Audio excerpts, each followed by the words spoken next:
My life's path seemed to be set in stone from the time I was a child, specifically since I was 12 years old, due to an arrangement with the Harmon family.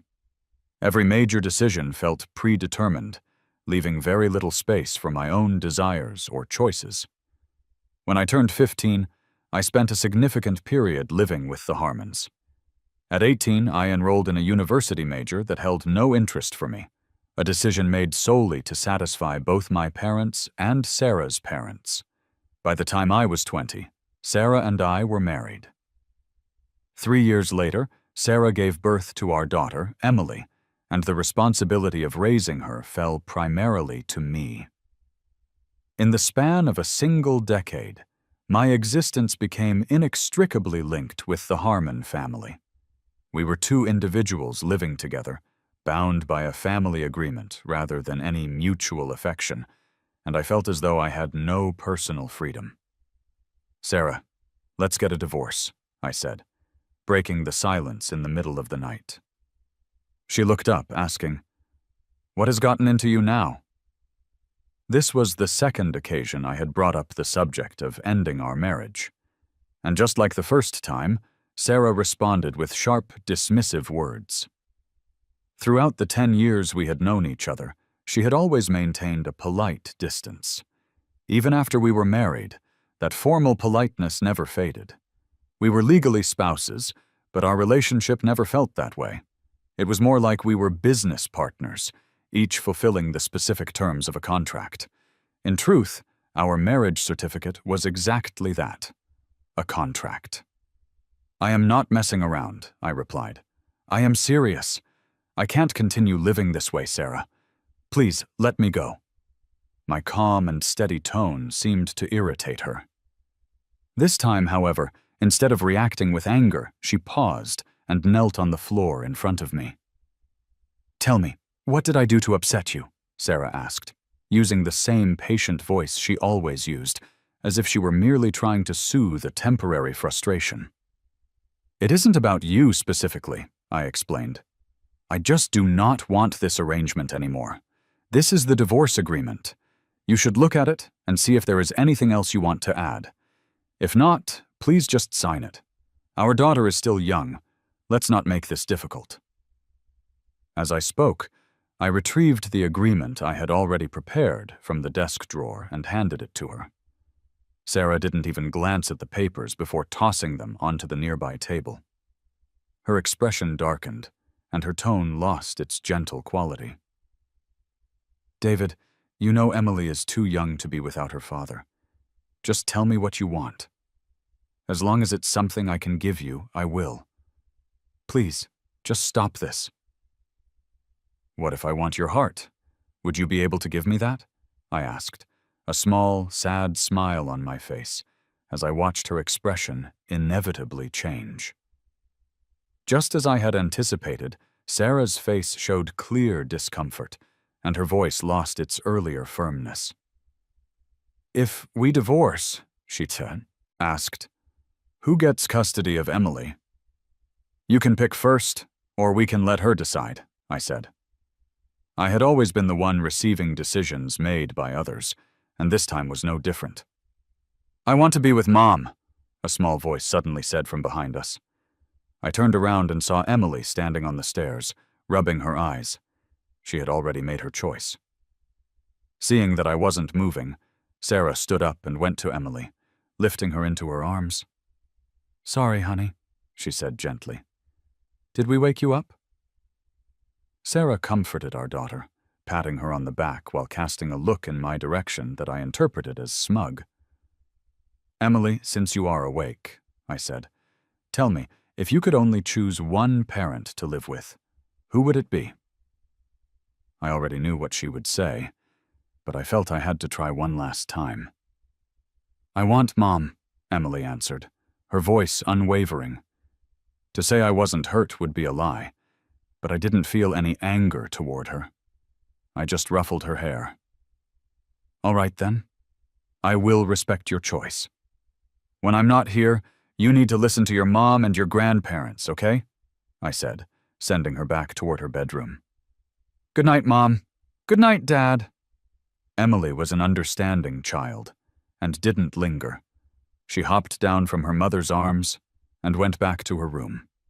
Watching her small figure walk away felt like a physical ache in my chest, but I knew there was no turning back. This was my only chance to gain my freedom. "So," I asked, turning back to Sarah, "are there any other issues now that Emily's custody is settled?" "None. Just don't regret this. Finish your tantrum and come back soon," Sarah replied. She signed her name on the divorce agreement without reading any of the contents, and then walked upstairs to the guest room. It was both amusing and deeply sad that even at this final moment, she truly believed I was just acting out or trying to get attention. I found it impossible to sleep that night. Under the light of a bright moon, I went out into the yard and looked up at the sky. The brightest star visible seemed to be winking at me, and I couldn't stop a genuine smile from forming. I had lost 15 years of my prime, my life uncontrollable ever since my father passed away. Nothing I did was ever my own choice. Now, I was finally going to be free. Dad would be proud of me, right? By the next morning, Emily had already been picked up for school. Surprisingly, Sarah had not gone to work.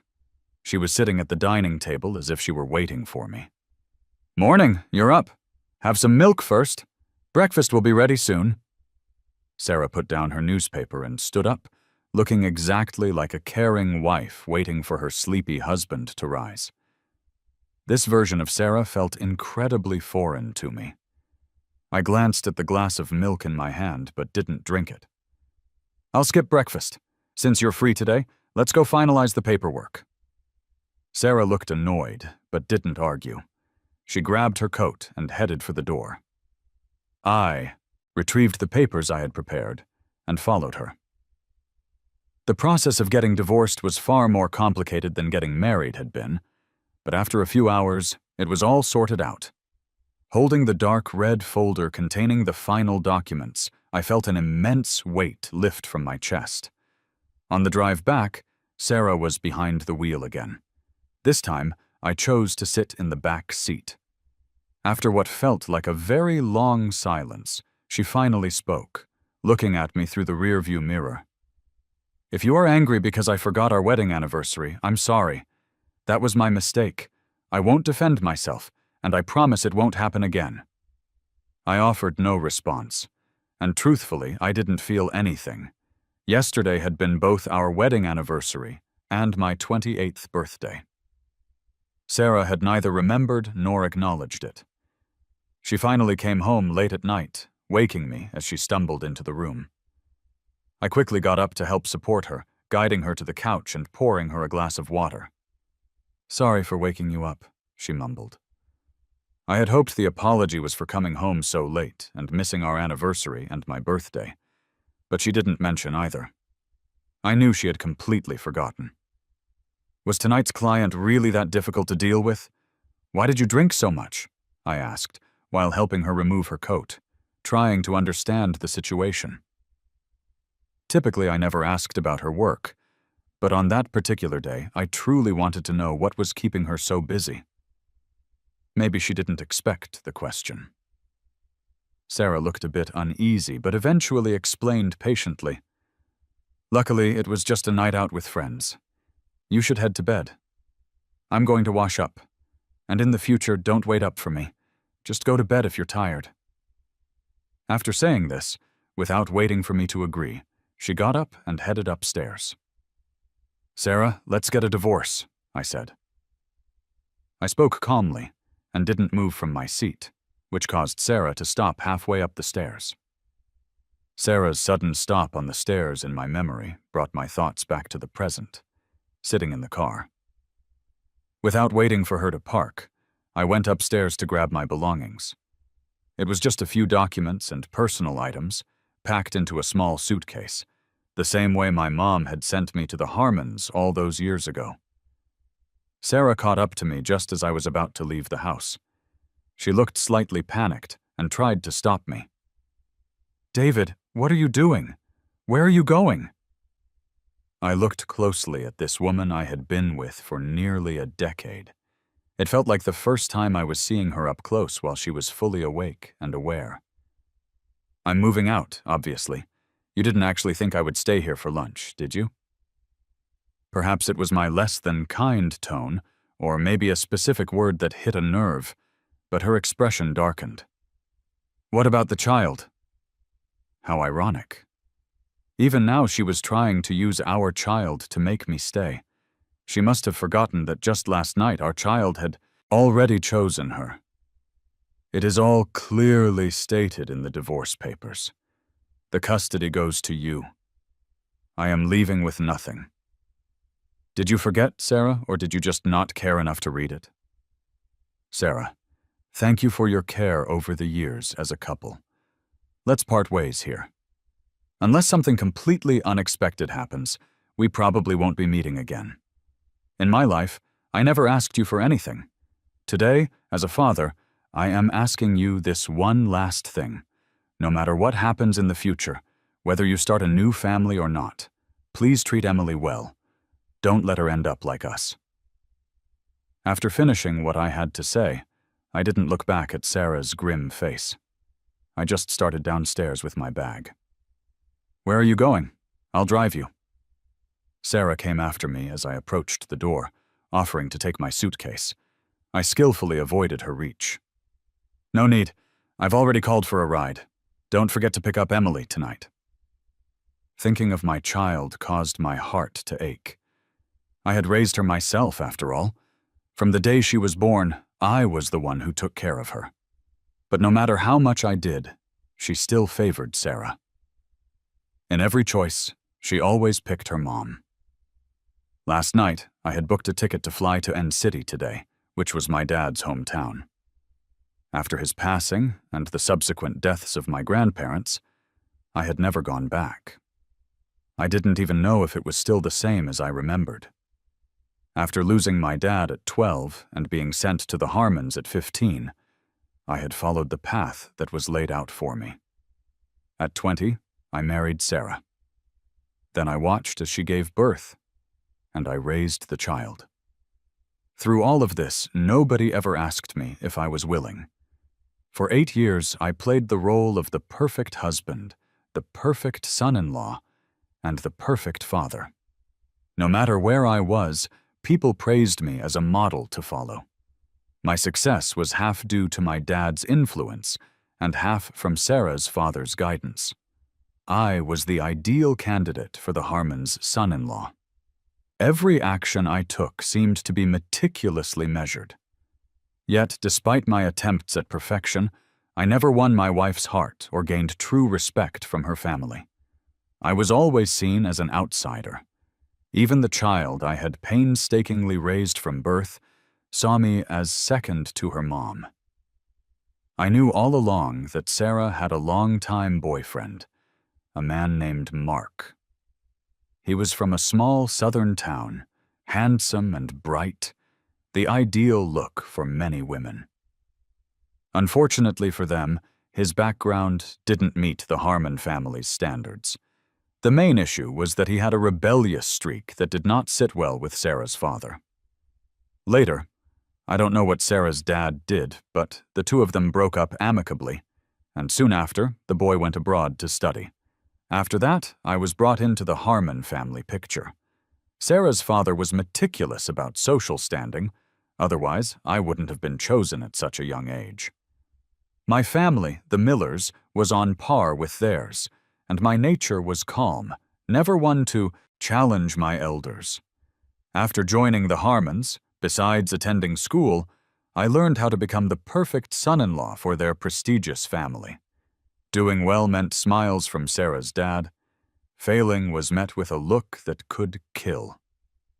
At 18, during a business event, I managed to impress Sarah's father, earning applause from him for the first time. His attitude toward me changed after that, becoming less stern. On my 20th birthday, Sarah and I registered our marriage. I thought at the time that it would mark the start of my happiness.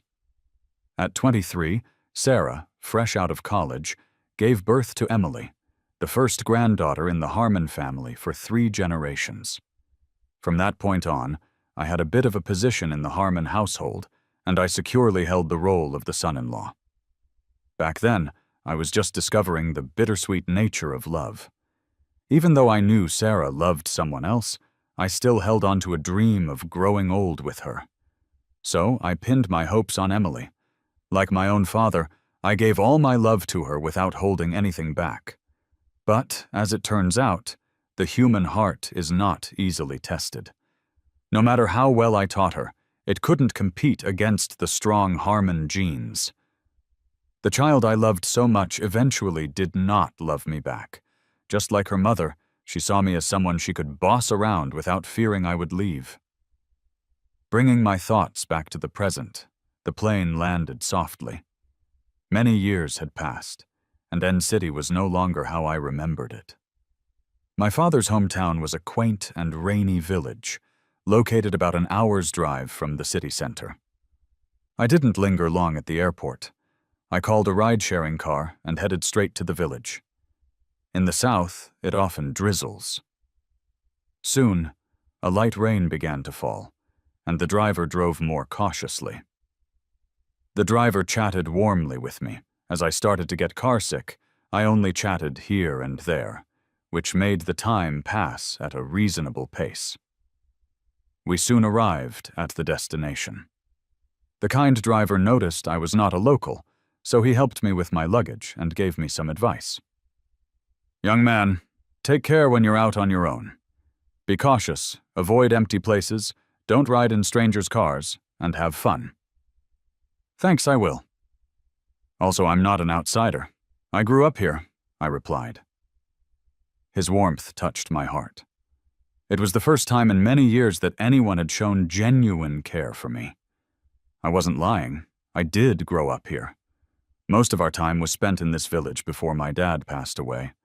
Only when I was 10 did we move back to G City.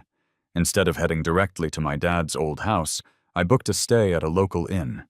Here, the wind felt sweet, the rain was warm, my heart was light, and I was free. I wandered around until late at night before returning. That night I was no one's husband or father. I was just me. Just David. I slept wonderfully, forgetting how long it had been since I had slept that well. Unexpectedly, I woke up to over 10 missed calls and countless unread messages. I thought something serious might have happened, but seeing that familiar number pained me. Sarah, who had hardly ever contacted me in 7 years of marriage, had almost blown up my phone overnight right after our divorce. I didn't return the call or check the messages, as I was about to visit my grandparents' graves and didn't want to get tangled up in anything. Before I could even eat breakfast, Emily called. I couldn't harden my heart against her. "Hey, Dad, where are you? You promised to be with me for the family activity today. What do I do without you?" I thought she was calling because she missed me, but no, it was the usual criticisms and complaints. The warmth I had felt in my heart turned cold, and my voice lost its softness. "Emily, listen. From the moment you chose your mom, your guardian wasn't me anymore. Your mom and I are divorced, and I have left G City. For anything else, you need to ask your mom or your grandparents. Don't look for me. I am not seeing you again." She started to cry the moment I finished speaking. "Mom, I told you Dad's not coming back. He doesn't want me. It's all your fault, Mom." I hung up the phone before I could hear any more. With Sarah and the Harmons, Emily would be fine. She would eventually forget me and move on. We had chosen our different paths. If you don't decisively move on, you will only suffer more. I couldn't allow myself to soften my heart again. In the following days, the Harmons didn't call again, nor did I check on them. I simply sent my mom a short message, attaching a picture of the divorce papers. I changed my phone number, deleted all my social media accounts, and started the life I had always wanted to live. For nearly 30 years, I had lived for the Millers and the Harmons, From now on, I only wanted to be myself. Leaving N City, I went to X City, the place my dad and I had always promised to visit together. They say it's the closest place to heaven. Dad once wanted to come here to pray for my grandparents. Now I was here to pray, while Dad himself had become eternal. Dad, I made it to X City for us. You must have found Grandpa and Grandma by now, right? Dad, I have a secret to tell you. I'm free now. I'm no longer trapped. Dad, I will live this life well. If there's a next life, I still want to be your son, just not a child of the Millers. Dad, please tell Grandpa and Grandma that I was home a few days ago. Everything is fine, it's just less lively without you all. Dad, I must go. I don't know where I'm headed yet, but I am not going back to G City. Don't worry about me. I will be fine. Goodbye, Dad. With 3 kneels and 9 bows, I hung prayer flags and spun the prayer wheels, fulfilling my dad's long-held wish. That night, I dreamt of my grandparents and my dad. They all looked at me lovingly, smiling. Just like before, Dad patted my head and congratulated his boy for escaping the hardships. He said there was just sweetness ahead.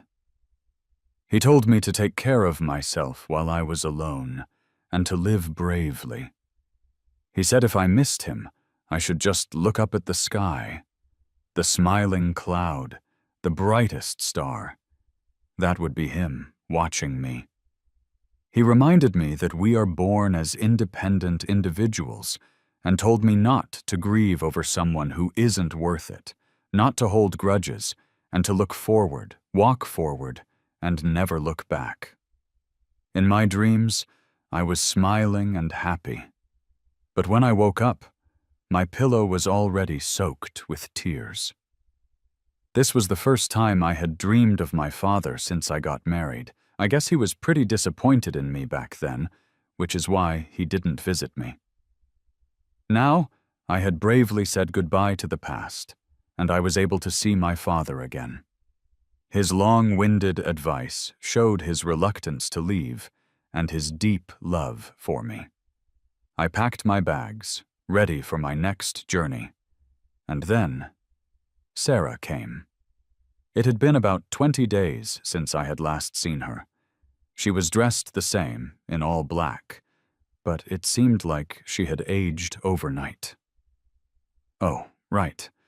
I remembered she has bad altitude sickness. "Have you had enough fun?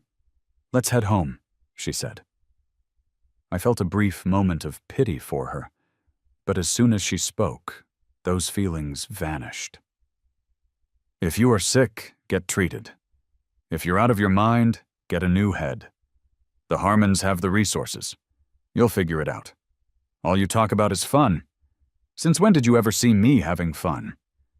Anyway, our relationship now is barely that of acquaintances. Sarah, you are overstepping." I was already annoyed that she had somehow found my itinerary, and she still came here with an arrogant attitude, showing no respect.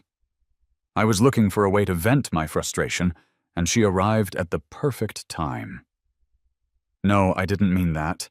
I am sincerely here to take you home. I'm sorry. I take back what I just said." Sarah was clearly flustered when she saw me getting angry and started to fumble over her words. I didn't want to drag this out with her, and I didn't want anyone to see the drama, so I tried to talk it out calmly. "Sarah, I will say this one more time. We are done. Go back to wherever you came from and do not bother me again. Your altitude sickness is serious. This isn't where you should be. Go back. I need to go too." Every word I said was honest. I did love Sarah once, but that was in the past. When she missed our child's birth, the 100-day celebration, and our first anniversary, I stopped having any hopes for us. Once I've decided to end something, there is no turning back. I have been fair to the Millers and the Harmons. From now on, I need to live for myself. David, Emily misses you a lot. She cries looking at your pictures every day. For the sake of the kid, will you come back with me? Seeing that I wasn't swayed, Sarah started using our child to play on my emotions, speaking in an unusually tender voice. But she forgot that Emily was the one who didn't want me around anymore. From the beginning to the end, it was her own choice. She needs her mom more than she needs me as a dad. In time, she will forget about me. Go back. Don't come here again. Sarah had probably never been treated so coldly. Added to her severe altitude sickness, she couldn't handle it and collapsed. After taking Sarah to the hospital, I didn't stick around. Luckily, her assistant often helped her with errands over the years, so leaving a number for the assistant finally came in handy. I first met Sarah when I was 17. She had just broken up with a guy, and I caught the fleeting emotion in her eyes when she saw me. She was incredibly good to me back then. Just how good? She would do anything for me, respected me, and would bail me out when her father gave me a hard time. But on our engagement day, Sarah clearly told me there was no love between us, only duty. David, we got here because of family expectations and an arranged marriage. I will respect you and be responsible, but I don't love you. We are family, not lovers. Though I was technically an adult, I was already caged by constraints and unable to resist. Blankly, I got engaged and headed off to college. Everything that happened after that just fell into place naturally, pleasing both families. Everyone except for me. In the years after our marriage, Sarah indeed gave me respect and was responsible for me. After Emily was born, our bond naturally turned into family love. I was the dad, and she was the mom. We played the part of a harmonious couple in front of our child, and an affectionate one in front of others. People saw us as a perfect match, a power couple, a union of equals. Such high praise was a strong shackle that bound me for nearly a decade. Had Sarah's lies not been so blatant, I might have continued living in that state of oblivion. But the final straw that broke us wasn't anyone else. It was Sarah herself. I resolved to get a divorce because she had lied too many times. That night, our anniversary, Sarah came home reeking of alcohol. Whether she did it on purpose, I don't know. But that specific aroma at her collar, mixed with a men's cologne that wasn't mine, was telling me loud and clear that I should step aside. Sarah's showing up here in X City threw my plans completely off. I had to rethink everything. Instead of returning to N City, I chose to stay in a beach town I love. I needed time to unwind and think about my next steps. For a long time, I had this obsession with going to grad school. I wanted to be a highly educated, knowledgeable man like my father. But being a husband and a father took up so much of my time. The Harmons' various events required me, their son-in-law, to attend as well. One thing led to another, and before I knew it, 5 or 6 years had gone by. Thankfully, I never stopped learning during those years. My mom would deposit money into my account every month. While I was staying home with the kids, I made some investments that did well enough to support myself. But I didn't want to be a failure. I wanted to push for my own worth. 3 months before the divorce, I had aced my IELTS and TOEFL exams. And recently, I received a graduate school offer from a university I had always dreamed of attending. Next, I would head to a new country, go back to school, and start completely anew. 3 days before leaving, I made a sneaky trip back to G City. I wanted to share my happiness and say goodbye to my mom, and also because I couldn't let go of that child who once thought the world of me. I just wanted to see if Emily was doing okay in the end. Even if she doesn't love me, I hope she can live a happy and fulfilling life. That year, fresh out of college, I moved back home. Sarah was pregnant, and living with the Harmons for those few months was incredibly stifling for me. Once Emily was born, Sarah and I moved away from the main Harmon house. Her dad was always around to see his granddaughter, but otherwise, he focused on his career and social life. As soon as I was up and about, I took care of the baby and the household. I was busy, but I hardly ever felt tired. Watching our child grow every day filled me with a sense of contentment. But since she started kindergarten 2 years ago, Emily had been spending more and more time with the Harmons, sometimes staying there for 3 to 5 days at a stretch. My once clingy kid had started becoming distant. To her, her grandparents were loving, and her mom was hard-working and amazing. And me, I was the one who was never serious, the strict one.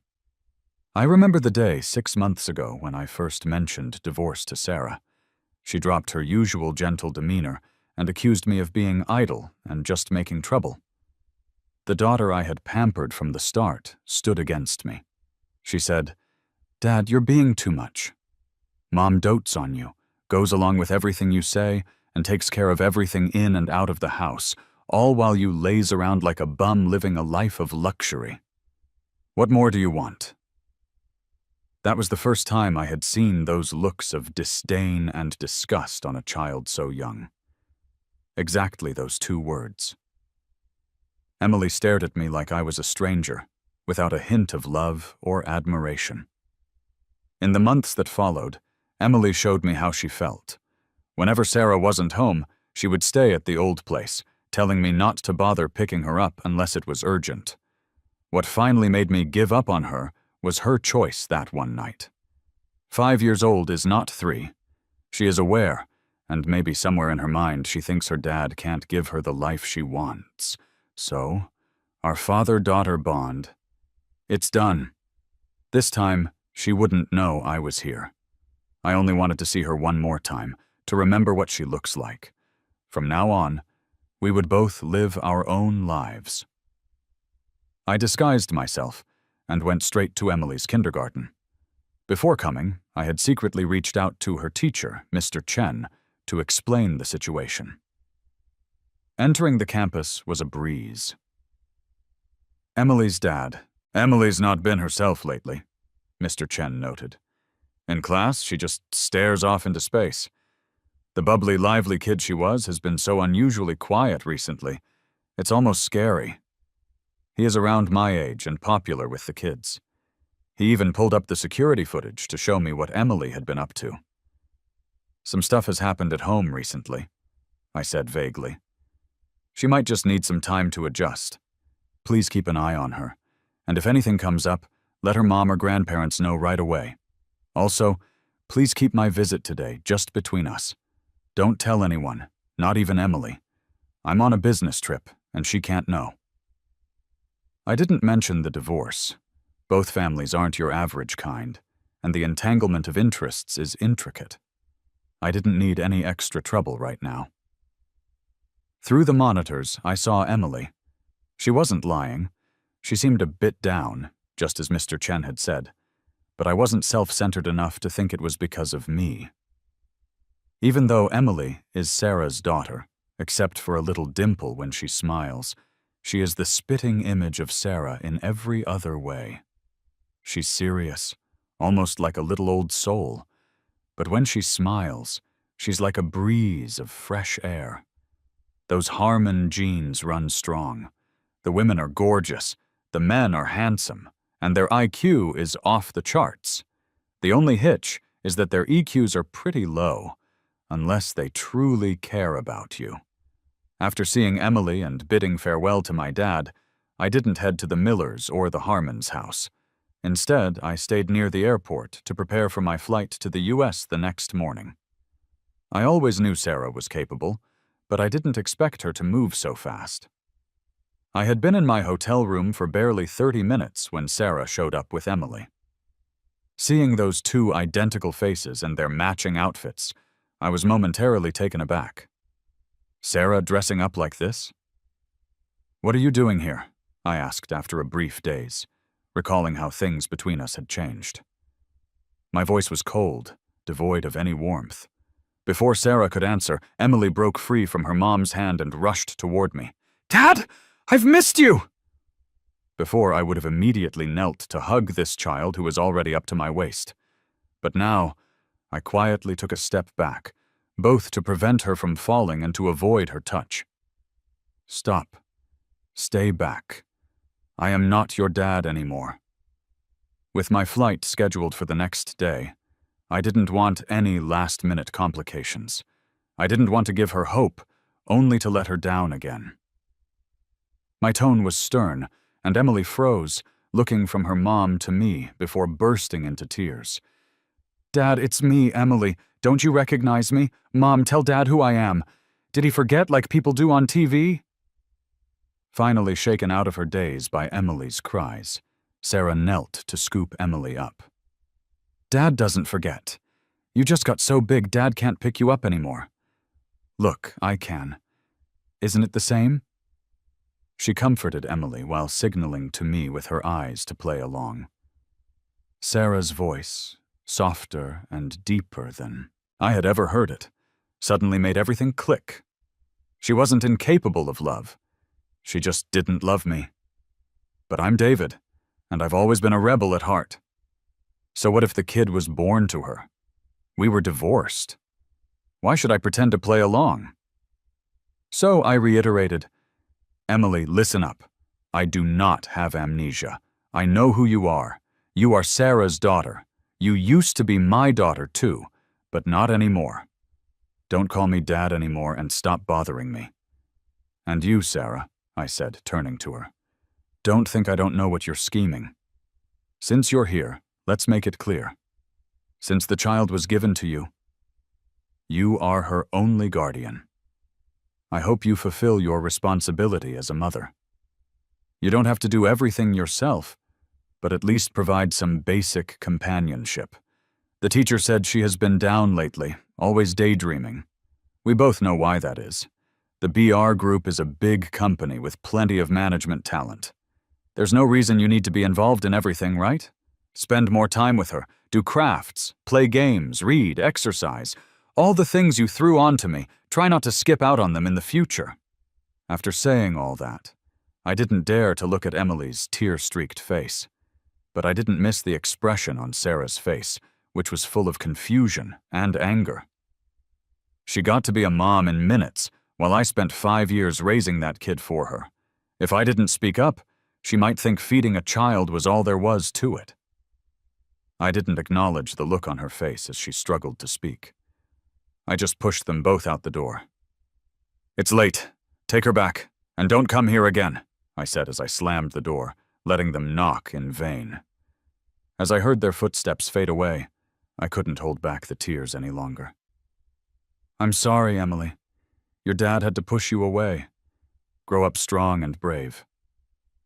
I don't remember how I fell asleep, but when I woke up, it was already 6 in the morning. There were 3 hours until my flight. After a quick shower, I thought I'd hit the nearby mall, maybe pick up a few things. Also, I wanted to take one last look at this city I had lived in for almost 30 years. Who knows when I'll be back? It seems like fate loves to mess with me. Before I even got out the door, the notification came in saying my flight was delayed. I could deal with that. But the worst part? I opened the door, and there was Sarah's emotionless face again. I was already frustrated, and she had the nerve to show up. To not bother others, I pulled Sarah into the room. "Sarah, what brings you here today?" "David?" Sarah has this bad habit. Whenever she knows she is in the wrong, she either hesitates or says something ridiculous. This time was no different. I couldn't let it slide, so I went in hard. "Last time you were supposed to see a doctor. Looks like you didn't take it seriously. First you were talking nonsense and now you can't even speak properly? Do you act this way with him too?" "Him? Who? What are you talking about?" She wasn't stuttering now. She was playing dumb instead, and even sounding impatient. "Mark, the one you're always thinking about." "What? Too scared to admit it? Or am I mistaken?" I wasn't letting her off the hook easily. If she was going to come running after me, she had better own up to it. "There's nothing like that. I don't know what you're talking about. I didn't have time to waste. Why are you here today?" Sarah's quick denial caught me off guard. This woman, usually so bold, now invoked pure disdain from me. "I'm here to bring you home," Sarah spoke cautiously, more so than ever before. "I admit I ignored you in the past, and I'm sorry. My dad pushed me into marrying you, and I never truly acted like a wife. That's my fault. But David, whether you believe it or not, you do matter to me. I just don't understand love or how to love."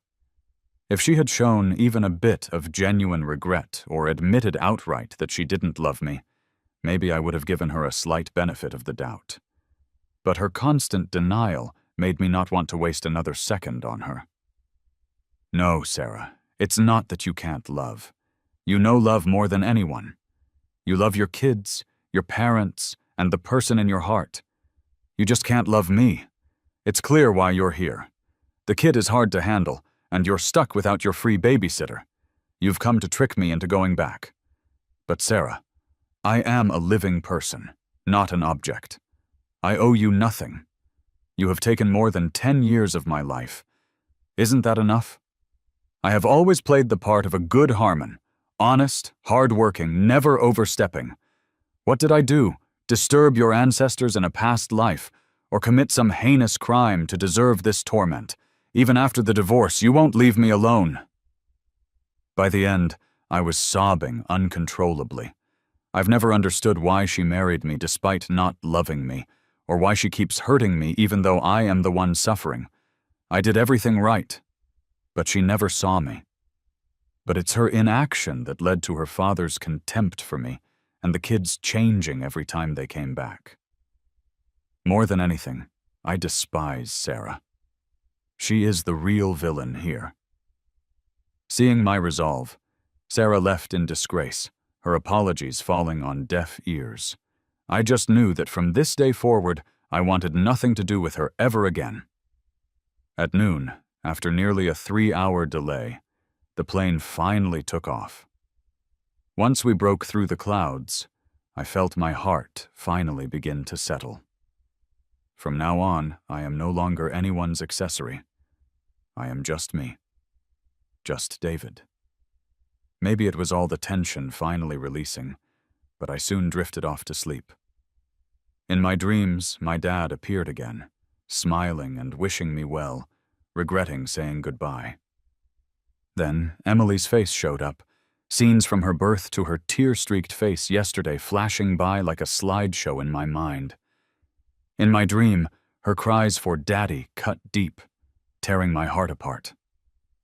Just as I was about to reach out and hug her, the turbulence yanked me out of my sleep.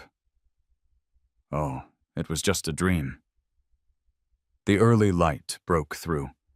It was a fresh start. After hours of flying, the plane finally landed. A gentle breeze brushed by, smelling like freedom. Thanks to the years of financial support from both families, my college registration went smoothly. Next came the organized chaos of finding housing, shopping for necessities, and setting up my new place. Life felt busy but not overwhelming. It felt fulfilling. While in school, I picked up my old hobbies and joined various events and activities. From piano and violin solos to debate contests, and even national competitions, a busy life brought me joy. Apart from sometimes missing my child, I didn't spend my nights sleepless anymore. Time flew by, and soon it was winter again. Back home, they were probably prepping for the new year.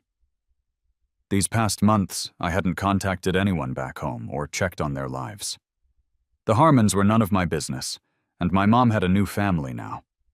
It seemed like everyone was doing just fine without me.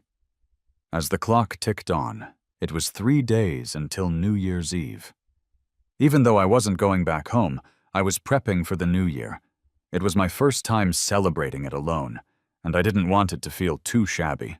I planned to visit a welfare house and a senior center to see the elders and kids, and maybe even get myself a dog for some company. On New Year's Eve, as I hummed cheerfully while prepping dinner, the doorbell rang. I didn't know anyone here.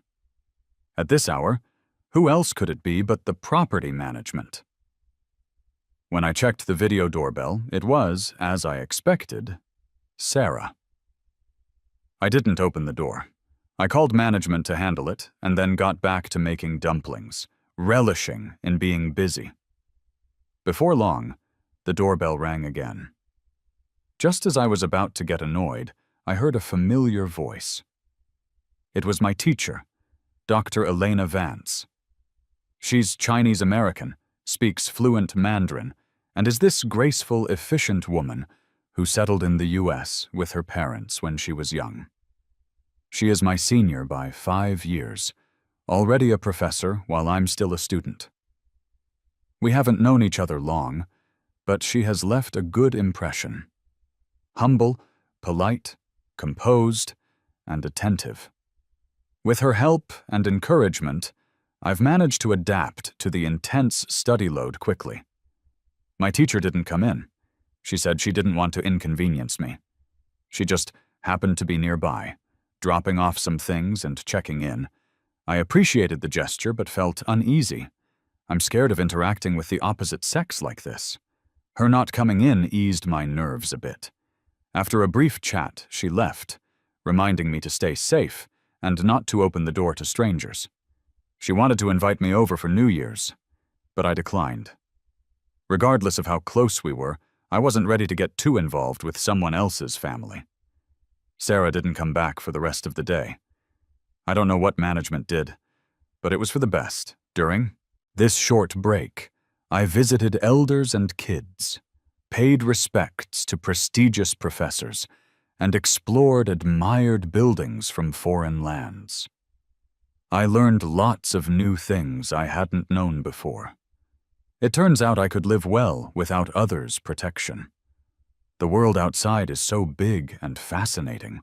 When I first got married, I thought I had found my safe harbor, but through all the stormy days and nights, it was all on me to pull through. Now, away from that home, I see a world full of sunshine. The storms here are nothing compared to those back there. 2 years flew by since that last meeting, and I graduated smoothly. The people I didn't want to see never showed up again, and my dreams were free from them, too. After saying goodbye to my teacher and classmates, I started my journey back home. I didn't expect to find my seat neighbor on the plane to be her Dr. Vance. "David? Professor? What are you doing here?" I'd rather think I'm overthinking this, because in the past 2 years, I had turned her down many times. I hadn't told her my exact return date either. "Going home." "Home? You're not—" "Yeah," she replied. "I'm originally from G-City.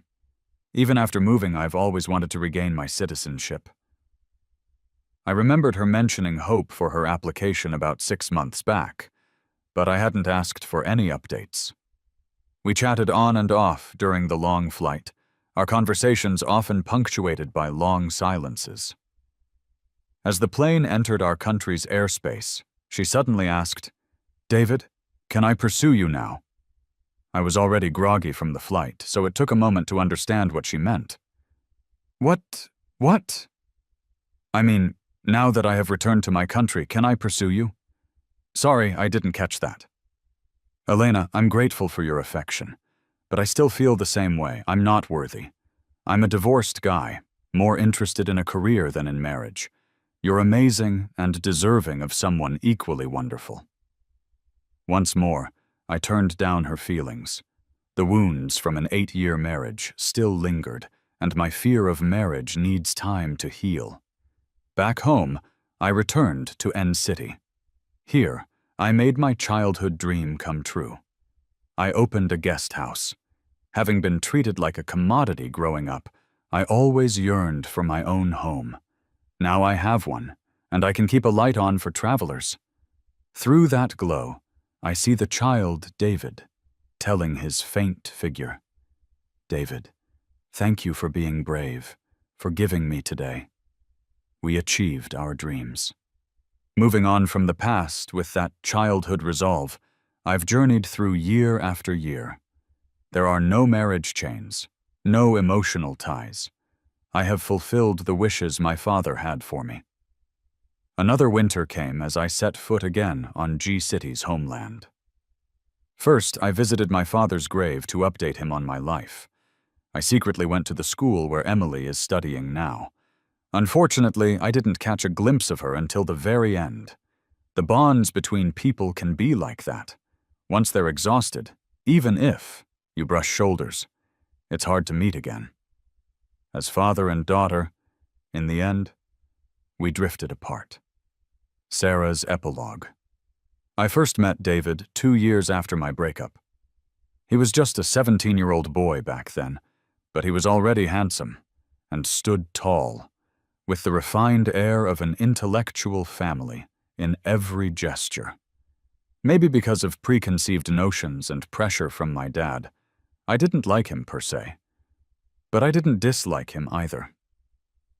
Being born into a wealthy family, we both felt like we had no choice, me and David both. Our routine interactions slowly began to change over time. My feelings for him became complicated. I started to care about how he felt. I began standing up to my dad for him and protected him in every way. The way he looked at me wasn't timid anymore. He got bolder, calling me Sarah Sis when he was happy and by my full name when he was mad. When I was 25, we got married, just like everyone hoped. To make sure he didn't neglect his studies, I started coming up with all sorts of excuses to dodge the family's pressure to have kids.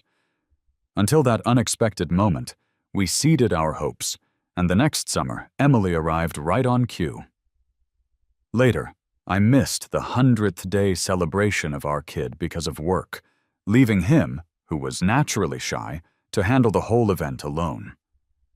I can even imagine the harsh words hurled at him at that gathering. Knowing I was wrong, I tried to make it up to him later by spending as much time as I could with him and the kid. But it seemed he didn't need me much. He was completely absorbed by the kid, looking at me not with love, but with indifference, like I was a stranger. So I sent our kid back to the old house, hoping David might focus a little more on me. But I didn't expect that moving the kid away would change his attitude toward me. I started to reflect on myself and brought Emily back, but she was spoiled by then. She got used to the lax environment of the old house and kept wanting to go back all the time. Half a year ago, Mark returned to the country, and mutual friends threw a welcome party for him. It was the first time we had met again after years. We resisted hugging, but I couldn't shake the urge to see him. Maybe my strange behavior was too obvious, because David asked for a divorce. In a panic, I lashed out at him. Since that day, I cut ties with Mark, and David never mentioned divorce again. Our lives returned to normal. Until our anniversary. Mark suddenly said he was getting married and wanted me to meet his fiancée. I agreed without much thought. However, once I got to the place, I realized the fiancé was never there. He had tricked me. As I stood up to leave, Mark, fueled by alcohol, hugged me from behind and confessed his love. He said he had never forgotten me over the years he was gone. Maybe it was vanity, but I didn't push him away. But I didn't expect Mark to make such bold moves.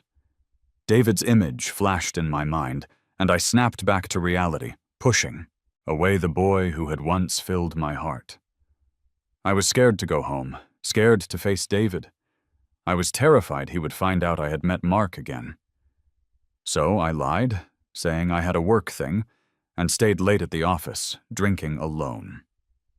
When I finally got home, it was the middle of the night. I figured David would be asleep. I tiptoed in and turned on the light. But there he was, asleep on the couch. The noise woke him up.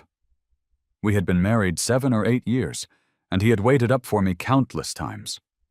He told me he couldn't help with my work, but he hoped I would feel the warmth of family when I came home. Honestly, I wished he would be a bit more selfish and just stop waiting, because I didn't deserve it. That thought alone seemed to push him even further. David insisted on divorce. He was firm. He didn't want me or the kids anymore. The divorce went through smoothly. David moved out. But really, he only took his own stuff. Anything connected to the Harmons, he left behind. I thought he was just upset and would come back after a break. But no, he flew to N-City the very same day and stayed away for over 20 days. When I finally sorted things out and went after him, I found out he had gone to X-City to pray for his dad and grandparents who had passed away. The altitude made me feel sick, and I said things that hurt him. Thinking back, he must have been completely disappointed then. The next time I saw David was the day before he went abroad. He had just come back. I was thrilled, but then I heard he was leaving to study more. It turns out, since he first brought up the divorce 6 months ago, he had been planning for this.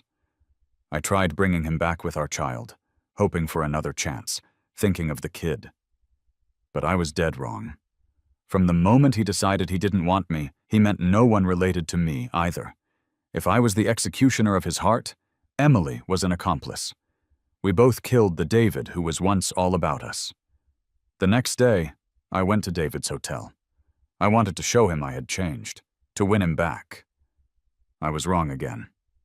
He hated me too much to ever return to the Harmons. He stripped me of my last bit of dignity, airing out all my wrongs over the years. I had nothing to say for myself. I bought a plane ticket and followed him, watching him thrive in a world without me. I had lost a boy who loved me. After David left, Emily was like a different person. She turned from a chatterbox into a silent ghost. She wouldn't come near me, not even call me Mom anymore. I knew she blamed me for losing her dad, for not being responsible, for not correcting her attitude toward him. On New Year's Eve, I took her to the city where David was. We knocked, but he didn't answer. He knew we were there, but didn't want to see us. Later, a graceful lady showed up. I recognized her. David's mentor, the youngest female professor at the business school. She looked at him with nothing but love, and there was no fear or insecurity in him, only a shy, boyish smile. David had changed so much. In just a few months, he seemed like a little sun radiating confidence. I didn't approach him anymore. Instead, with tears streaming down her face, Emily and I headed home. She bit her lip, holding back sobs. Our relationship fractured completely that day. We were mother and daughter, but just that, nothing more. Time went by. 2 years just flew past. That year, David came back with that woman alongside him. They looked perfect together. Free of the Harmons, David was living the life I wasn't cut out for. Back in the country, he had his own business, a home, a devoted partner. He finally didn't have to rely on anyone else. The young, lively heir of the Millers, the gracious Harmon's son-in-law, was gone. Now, he was David. Not just David. He was a successful businessman, an investor, a B&B owner, a well-educated man. And now she moved south, and I moved north. Our paths would never meet again. This time, it was really over.